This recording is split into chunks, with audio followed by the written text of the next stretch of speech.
cancel the trip. Let's go home. People died. Yeah. Well, I would situation. wager, we're kind of in the midst of trying to figure out what happened in the night, but ultimately, I guess if you were to say heading back to civilization would be to head down the slope. And so that's what it seems to be happening here. Heading down the slope, back to the tree line, back through the woods, down the trail, heading back. I think they would then need to take a vehicle perhaps to head back to Vizai because that was the last populated city. So it seems like whatever it was, they were fleeing something or heading back towards safety, but they were deep enough into the wilderness of Russia that, that wasn't probably an option on their timeline. Because I want to remind you, this seems like it all unfolded within the night. Oh, interesting. Yeah.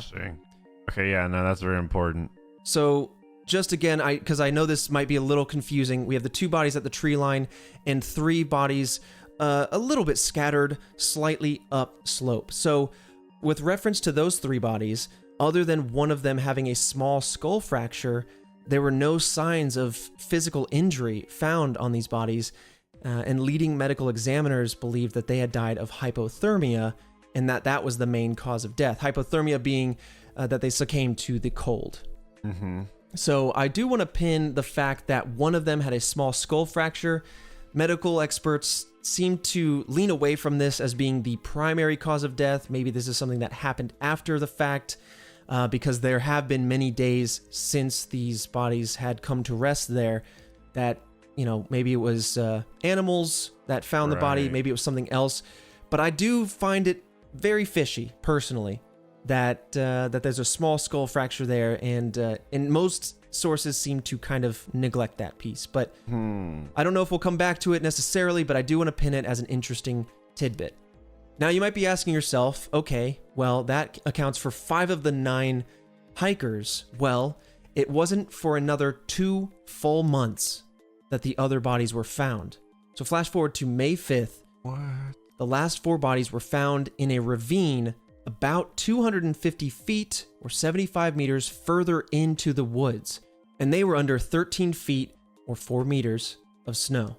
So these bodies were dressed better than the others had, and this seems to indicate that those who died first had given their clothes to the others. Essentially, they're all freezing, they're in various states of undress.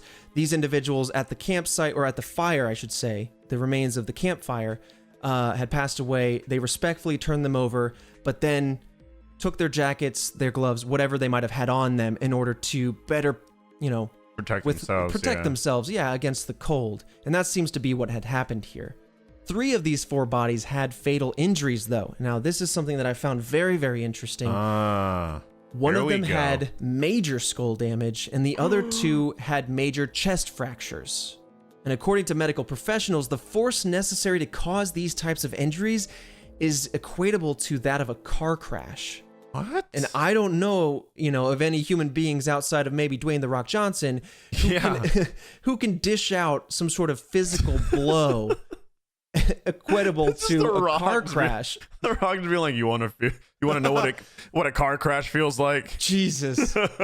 I do not want to smell what he's cooking anymore. Oh my goodness. If he plummeted down on that summit and he just decided to go ham on some poor Russians, I don't know. He's cooking up car crashes. That's what he's cooking up.